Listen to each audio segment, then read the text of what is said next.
ಅತಿ ಹೆಚ್ಚು ಮತೀಯ ಗಲಭೆಗಳಾಗಿರುವಂಥದ್ದು ಕಾಂಗ್ರೆಸ್ನ ಕಾಲಘಟ್ಟದಲ್ಲಿ. ಕಾಂಗ್ರೆಸ್ ಯಾವಾಗ ಆಡಳಿತವನ್ನು ನಡೆಸಿತ್ತಾ ಅವತ್ತೆಲ್ಲ ಮತೀಯ ಗಲಭೆಗಳಿಗೆ ಪ್ರೇರಣೆಯನ್ನು ಕೊಟ್ಟಿತ್ತು.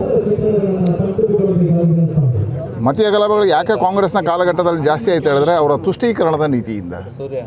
ಒಂದು ಕಣ್ಣಿಗೆ ಬೆಣ್ಣೆ ಒಂದು ಕಣ್ಣಿಗೆ ಸುಣ್ಣ ಅನ್ನುವ ರೀತಿಯಲ್ಲಿ ಆಡಳಿತವನ್ನು ನಡೆಸಿದರು. ಇದಕ್ಕೆ ಉದಾಹರಣೆ PFI 2000 ಜನ ಜೈಲಲ್ಲಿರಬೇಕಾದವರನ್ನು ಬಿಡುಗಡೆಗೊಳಿಸಿದ್ದು ಸಿದ್ದರಾಮಣ್ಣ. ಎರಡನೇದು, ಅತಿ ಹೆಚ್ಚು ಹಿಂದೂಗಳ ಹತ್ಯೆ ಆಗಿರುವಂಥ ಸಿದ್ದರಾಮಣ್ಣನ ಕಾಲದಲ್ಲಿ 24 ಜನ ಯುವಕರ ಹತ್ಯೆ ಆಯಿತು. ಯಾರ ಮನೆಗೂ ಹೋಗಲಿಲ್ಲ, ಯಾವ ಪೊಲೀಸ್ ಅಧಿಕಾರಿಗಳ ಹತ್ರ ಟೈಟ್ ಮಾಡಲಿಲ್ಲ, ಯಾವುದೇ ಇವರನ್ನು ಬಂಧನ ಮಾಡಲಿಕ್ಕೆ ಹೋಗಲಿಲ್ಲ.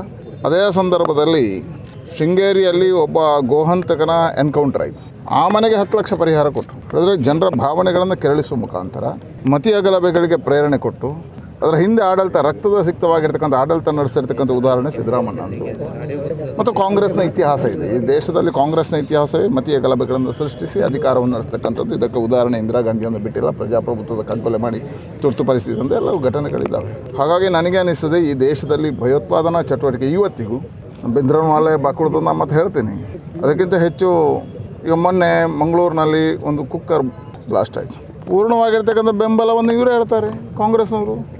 DKಶಿ ಹೇಳ್ತಾರೆ, ಸಿದ್ದರಾಮಣ್ಣ ಹೇಳ್ತಾರೆ. ಹೇಳಿದ್ರೆ ಇವರು ಭಯೋತ್ಪಾದಕರಿಗೆ ಬೆಂಗಾವಲಾಗಿ ನಿಂತವರು. DJಯಲ್ಲಿ KJಯಲ್ಲಿ ಪ್ರಕರಣ ಆಯಿತು, ಗಲಭೆಗಳಾಯಿತು.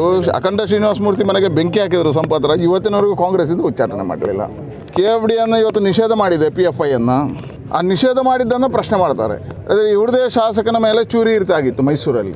ಹೇಳಿದ್ರೆ ಇವರು ಯಾವುದು ಮಾಡ್ತಾ ಇದ್ದಾರೆ, ಯಾರು ಭಯೋತ್ಪಾದನಾ ಚಟುವಟಿಕೆ ಮಾಡ್ತಾ ಇದ್ದಾರೆ ಅವರಿಗೆ ಬೆಂಗಾವಲಾಗಿದ್ದಾರೆ, ಅವರ ರಕ್ಷಣೆಯನ್ನು ಮಾಡಿದರು. ಇದರ ಪರಿಣಾಮ ಇಲ್ಲಿ ಗಲಭೆಗಳಾಗಿದೆ, ಅತಿ ಹೆಚ್ಚು ಹತ್ಯೆಗಳಾಗಿದ್ದಾವೆ. ಹಾಗಾಗಿ ನಾನು ಹೇಳ್ತೇನೆ, ಕಾಂಗ್ರೆಸ್ಸೇ ಒಂದು ಭಯೋತ್ಪಾದಕ ಸಂಘಟನೆ.